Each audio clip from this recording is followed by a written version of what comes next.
একটা গ্রামে চন্দ্রা নামের এক মহিলা থাকত। সে প্রতিদিন নিয়ম করে মা লক্ষ্মীর মন্দিরে যেত, কিন্তু তার নিজের সংসারে সবসময় কোনো না কোনো অশান্তি লেগেই থাকত।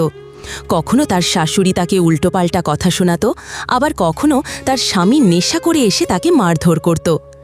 একদিন তার স্বামী প্রচণ্ড নেশা করে এসে তাকে গালাগালি করে বাড়ি থেকে বের করে দিল।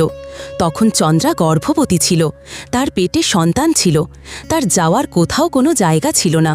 সে হাঁটতে হাঁটতে কাঁদতে কাঁদতে মা লক্ষ্মীর মন্দিরে চলে গেল। সেখানে গিয়ে সে চুপচাপ বসে কাঁদছিল।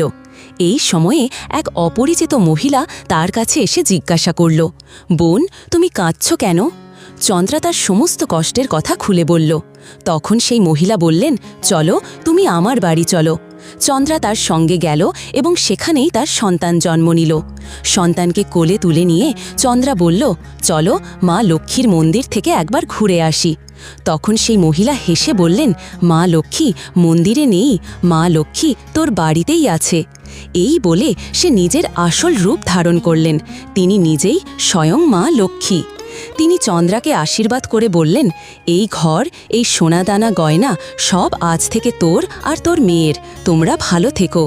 চন্দ্রা মা লক্ষ্মীর কৃপায় শান্তি ও সুখে জীবন কাটাতে লাগল। আর তুমি এখনও কমেন্টে জয় মা লক্ষ্মী লিখলে না?